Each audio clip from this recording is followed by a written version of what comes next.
Welcome to RM biology. আরও একটি নতুন এবং অত্যন্ত গুরুত্বপূর্ণ ভিডিওতে তোমাদের স্বাগত জানাই। আজকের ভিডিওটি সম্পূর্ণ 2024 ক্লাস 11-এর যারা অ্যানুয়াল পরীক্ষা দেবে তাদের জন্য অত্যন্ত গুরুত্বপূর্ণ।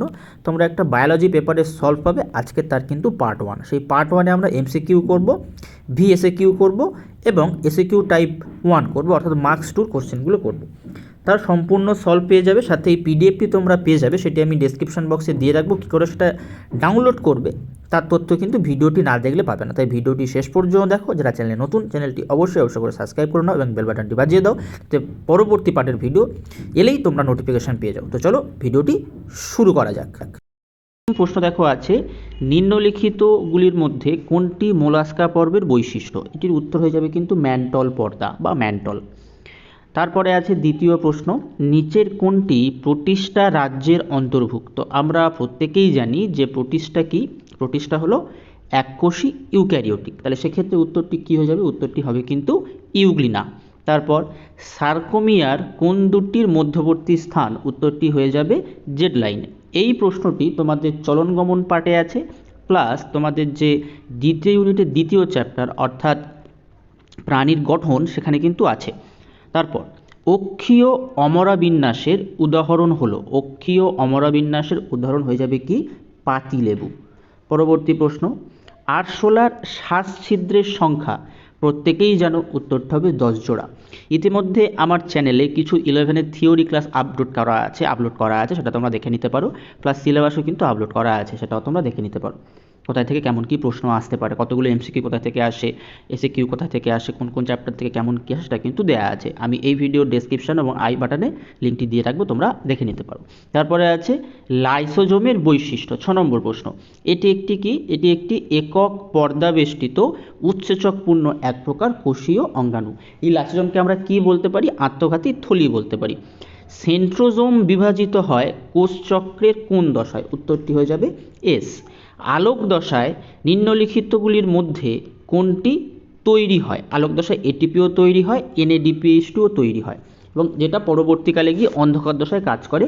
তাই এই দুটোকে আমরা অ্যাসিমিলেটরি পাওয়ার সোর্স বলে থাকি, অ্যাসিমিলেটরি পাওয়ার সোর্স। পরবর্তী প্রশ্ন, কোষপ্রাচীর দ্বারা জলের পরিবহন পথের নাম? কোষপ্রাচীর দ্বারা জলের পরিবহন পথের নাম কিন্তু অ্যাপোপ্লাস্ট। বীজের সুপ্তাবস্থার কারণ উপরে সবগুলোই হবে, এ হবে, বি হবে, সি হবে, উপরে সবগুলোই। তারপর 11 যে প্রশ্নটি রয়েছে, 11 যে প্রশ্নটা আছে, সবাত শ্বসনের জন্য কোন পর্যায়কে অ্যামফিবোলিক পদ বলা হয়? সবাত শ্বসনের কোন পর্যায়কে অ্যামফিবোলিক পদ বলা হয়? উত্তরটি হয়ে যাবে ক্রেবস চক্র।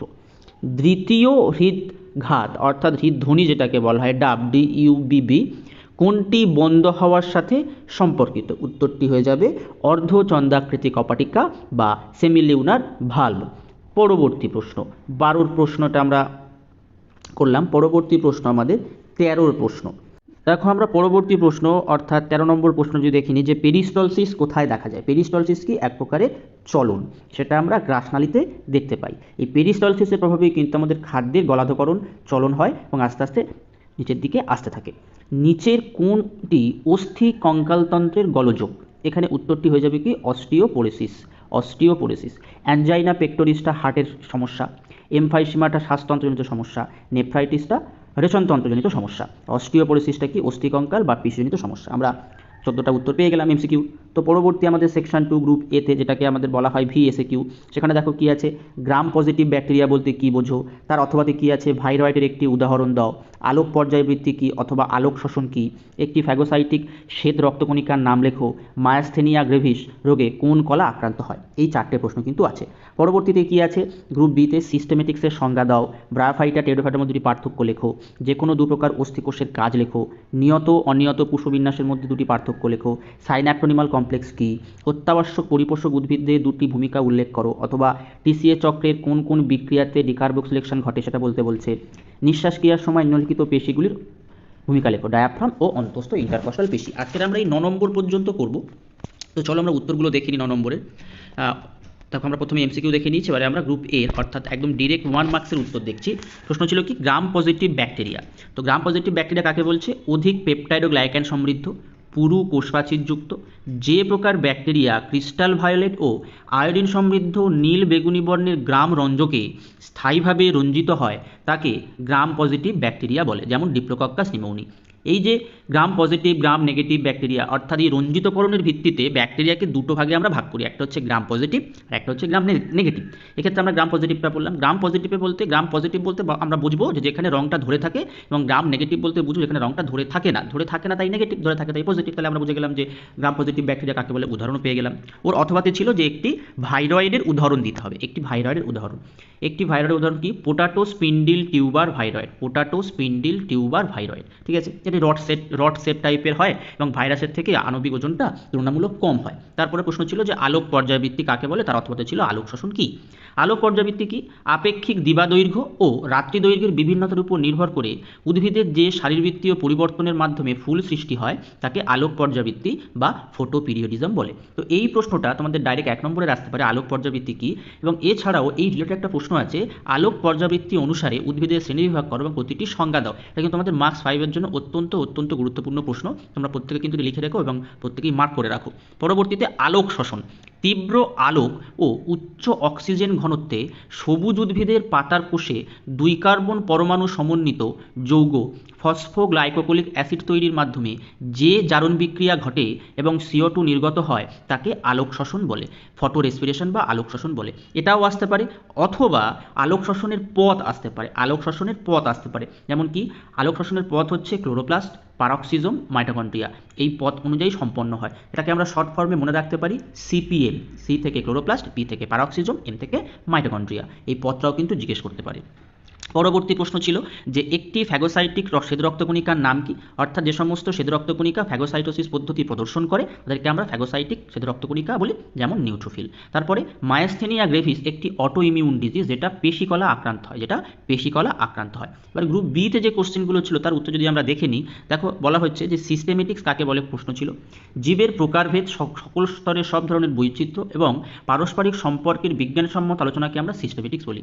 অথবা আমরা সিস্টেমেটিক্স কাকে বলতে পারি, সিস্টেমেটিক্স হলো জীববিজ্ঞানের সেই শাখা যেখানে জীবের শনাক্তকরণ, নামকরণ, বর্ণনা, শ্রেণীবিন্যাসের মাধ্যমে সকল স্তরের জীবের মধ্যে পারস্পরিক সম্পর্ক নির্ধারণ করা হয়।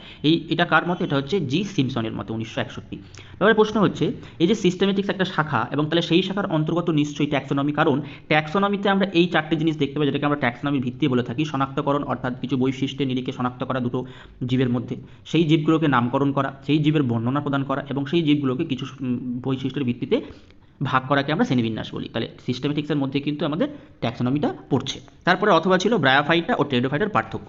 দেখো ব্রায়োফাইটার উদাহরণ বলা বিষয় কি বলা আছে, 2 জনুর মধ্যে সম্পর্ক, অর্থাৎ ব্রায়োফাইটার যে প্রধান উদ্ভিদ দেহটি হয় সেটি লিঙ্গধর হয় এবং স্বাবলম্বী হয়।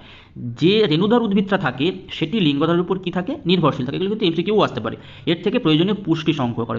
অর্থাৎ কি, ব্রায়োফাইটার প্রধান যে উদ্ভিদ দেহটি সেটি লিঙ্গধর এবং সেটি হচ্ছে স্বাধীনজীবী, এবং যেটি রেণুধর উদ্ভিদ সেটি কিন্তু ওই লিঙ্গধরের উপর নির্ভরশীল, কিসের জন্য, পুষ্টির জন্য। টেরিডোফাইটাতে আমরা উল্টো জিনিসটা দেখতে পাবো।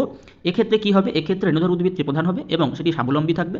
যেটি লিঙ্গধর হবে সেটি কিন্তু অত্যন্ত ক্ষুদ্র হবে, অপ্রধান হবে, কিন্তু সেটিও স্বাবলম্বী হবে, কারোর উপর নির্ভরশীল নয়। পরবর্তীতে আমরা কি বিষয় দেখব, অঙ্গজ দেহ দেখব। প্রধান উদ্ভিদ দেহ লিঙ্গধর, প্রকৃত মূল, কাণ্ড, পাতায় বিভেদিত নয়, তাই আমরা থ্যালাস বলি। এবং মূলের বদলে কি থাকে, মূলের মতো রাইজয়েড থাকে। যদি আমরা টেরিডোফাইটাতে যাই, প্রধান উদ্ভিদের রেণুধর প্রকৃতি, প্রকৃত মূল, কাণ্ড, পাতায় কিন্তু বিভেদিত, এটা পার্থক্য। তারপরের প্রশ্নতে আমরা যাই, প্রশ্ন ছিল 2 প্রকার অস্থিকোষের কাজ লেখো। তো 2 প্রকার অস্থিকোষ, অস্টিওব্লাস্ট এবং অস্টিওক্লাস্ট। অস্টিওব্লাস্টের কাজ কি, ধাত্র তৈরি করা। এই কোষগুলি সাইটোপ্লাজমের অ্যালকালাইন ফসফেটেজ নামক উৎসকের উপস্থিতির ফলে এরা ধাত্র উপাদান নিঃসরণ করে, এইভাবে এরা অস্থির ক্যালসিফিকেশনে সাহায্য করে, এটা কাজ। অস্টিওক্লাস্টের কাজ কি, এরা এক ধরনের প্রোটিওলাইটিক উৎসেচক নিঃসরণ করে এবং অস্থির লবণ বিশোষণ করে। এরা এভাবে অস্থির বৃদ্ধি এবং পুনর্গঠনে সহায়তা করে। অর্থাৎ যদি অস্থির কোনো ক্ষতি হয় সেটা কিন্তু অস্টিওক্লাস্ট সেটাকে পুনর্গঠনে কিন্তু সাহায্য করে। তারপরে অথবা কি ছিল, নিয়ত ও অনিয়ত পুষ্পবিন্যাসের পার্থক্য। এটা কিন্তু এবছরের জন্য গুরুত্বপূর্ণ একটা প্রশ্ন। বিষয় কি আছে, পুষ্পদণ্ডের বৃদ্ধি কি হয় সীমিত নিয়তর ক্ষেত্রে, অনিয়তর ক্ষেত্রে কি হবে অসীম। উৎপন্ন পুষ্প কি হয় নিয়তর ক্ষেত্রে, পুষ্পদণ্ডের শীর্ষে ফোটে, আর অনিয়ততে পুষ্পতন্ত্রের শীর্ষে ফোটে না। ফুল ফোটা নিয়ত পুষ্পবিন্যাসের ক্ষেত্রে অপকেন্দ্রিক বা নিম্ন উন্মুখ, আর অনিয়তর ক্ষেত্রে অগ্রোন্মুখ বা অভিকেন্দ্রিক। অগ্রমুকুল বিনষ্ট হওয়ার ফলে কি হতে পারে নিয়ত পুষ্পবিন্যাসে? শীর্ষের ফুলটি বিনষ্ট হয়ে যাবে, অন্যান্য ফুল নিম্নমুখীভাবে ফুটবে।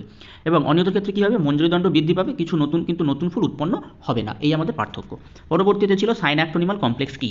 তো সাইন্যাক্টোনিমাল কমপ্লেক্স তোমরা প্রত্যেকেই জানো, এটা আমরা মিওসিস কোষ বিভাজনের সময় দেখতে পাই। কোথায়? মিওসিস কোষ বিভাজনের প্রথম প্রোফেজে জাইগোটিন উপদশায় সমসমস্ত ক্রোমোজোমের মধ্যে যে ফিতার মতো ত্রিস্তরীয় নিউক্লিয় প্রোটিন যৌগ গঠিত হয় তা সমসমস্ত ক্রোমোজোম দুটিকে সংযুক্ত রাখে, তাকে আমরা সাইন্যাক্টোনিমাল কমপ্লেক্স বলি। এই সাইন্যাক্টোনিমাল কমপ্লেক্স থেকেই কিন্তু আমাদের ক্রসিং ওভারের জন্য দায়ী থাকে কিছু অংশে। এখান থেকে একটা উৎসেচক পরিত হয়। উদ্ভিদ দেহে অত্যাবশ্যকীয় পরিপোষকের দুটো ভূমিকা তারপরের প্রশ্ন ছিল। কি বলছে? উদ্ভিদের গঠনগত উপাদান এবং শক্তি সরবরাহ। উদ্ভিদের গঠনগত উপাদান বলতে যদি আমরা কোষপ্রাচীর দেখি, সেখানে সি, কার্বন, এইচ, হাইড্রোজেন ও অক্সিজেন ব্যবহৃত হয়। এই মৌলগুলি সেলুলোজ ও অন্যান্য কোষপ্রাচীর গঠনে সাহায্য করে। কোষের প্রোটোপ্লাজমীয় রাসায়নিক হিসাবে কী কী থাকে? কার্বন থাকে, হাইড্রোজেন থাকে, অক্সিজেন থাকে, নাইট্রোজেন থাকে, সালফার থাকে, ফসফরাস থাকে, ম্যাগনেসিয়াম থাকে এবং আয়রন থাকে, বিশেষ গুরুত্বপূর্ণ। ঠিক আছে, এই আয়রনটা কিন্তু স্বল্পমাত্রিক, বাকি এগুলো যা আছে সব কিন্তু অতিমাত্রিক। শক্তি সরবরাহের ক্ষেত্রে কে থাকে? ম্যাগনেসিয়াম ও ফসফরাস। যেমন ক্লোরোফিল অণুতে ম্যাগনেসিয়াম থাকে, এটিপিতে ফসফরাস অত্যন্ত গুরুত্বপূর্ণ। এগুলো কিন্তু অত্যাবশ্যকীয় পরিপোষকের ভূমিকা। তারপরে টিসিএ চক্র। টিসিএ চক্র যদি আমরা দেখে নিই, দেখো কি বলছে? অক্সালোসাক্সিনিক ডিকার্বক্সিলেজ উৎসেচকের সাহায্যে বা ক্রিয়ায় 6 কার্বনযুক্ত অক্সালোসাক্সিনিক অ্যাসিড থেকে 5 কার্বনযুক্ত আলফা কিটোগ্লুটারিক অ্যাসিড উৎপন্ন হওয়ার সময় এবং 5 কার্বনযুক্ত আলফা কিটোগ্লুটারিক অ্যাসিড থেকে CoASH এবং NAD+ এর উপস্থিতিতে আলফা কিটোগ্লুটারাইড ডিহাইড্রোজেন উৎসেচক ক্রিয়ার ফলে 4 কার্বনযুক্ত সাকসিনাইল উৎপাদনের সময় 1 অণু করে CO2 নির্গত হয় বা ডিকার্বক্সিলেশন ঘটে। অর্থাৎ প্রশ্ন ছিল যে কোথায় কোথায় ডিকার্বক্সিলেশন ঘটে? এই দুটো জায়গায় কিন্তু ডিকার্বক্সিলেশন ঘটে টিসিএ চক্রে। পরবর্তী কি আছে? যে নিঃশ্বাস ক্রিয়ার সাথে দুটো পেশির যে ভূমিকা সেটা বর্ণনা করতে বলছে। প্রথমে আমরা দেখব ডায়াফ্রামের ভূমিকা। কি হয়? মধ্যচ্ছদা সংকুচিত হলে সেটি নিচের দিকে নেমে যায়, ফলে বক্ষগহ্বরের আয়তন কিন্তু বৃদ্ধি পাবে। অন্তঃফুসফুসীয় চাপ কমে যাবে। আয়তন বৃদ্ধি পাওয়া মানে চাপ তো কমে যাবেই, তোমরা প্রত্যেকেই জানো। তখন কি হবে? বায়ুমণ্ডলের O2 সমৃদ্ধ বায়ু ফুসফুসে প্রবেশ করবে, অর্থাৎ প্রশ্বাস ক্রিয়াটা ঘটবে। যদি মধ্যচ্ছদা প্রসারিত হয় তাহলে সেটি উপরের দিকে উঠে যাবে, নিজের স্বাভাবিক অবস্থানে ফিরে যাবে, ফলে বক্ষগহ্বরের আয়তন কমে যাবে, স্বাভাবিকভাবে অন্তঃফুসফুসীয় ফুসফুসীয় চাপও বৃদ্ধি পাবে এবং তখন CO2 সমৃদ্ধ বায়ু বাইরে চলে আসবে, যেটাকে আমরা কি বলি? নিঃশ্বাস বলে থাকি। এবার নিঃশ্বাস ক্রিয়ার সময় অন্তঃস্থ ইন্টারকস্টাল পেশির ভূমিকা কি থাকে? ইন্টারকস্টাল পেশি প্রসারিত হলে স্টারনাম সহ পোরশুকাগুলি ভিতরের দিকে এবং নিচের দিকে নেমে যায়, ফলে বক্ষগহ্বরের আয়তন কমে এবং অন্তঃফুসফুসীয় চাপ বৃদ্ধি পায় ও নিঃশ্বাস কার্য সম্পন্ন হয়। তো আমরা আজকে এই যে বিগত বছরের প্রশ্নটি করলাম, এটি কিন্তু তোমাদের 2019-এর বায়োলজিক্যাল সায়েন্সের প্রশ্ন। আজকের আমরা কি করলাম? পার্ট 1 করলাম। কি করে ফেললাম? আমরা MCQ করলাম, আমরা VSAQ করলাম, আমরা SAQ টাইপ 1 করলাম। পরবর্তী পার্টে আমরা কি করব? SAQ টাইপ 2 করব এবং LAQ করব, অর্থাৎ মার্কস 3, মার্কস 5 এর কিন্তু সলভ করব। ঠিক আছে, ভিডিওটি অবশ্যই আশা করব শেষ পর্যন্ত দেখেছো। আর আজকের ভিডিওটি এই পর্যন্তই।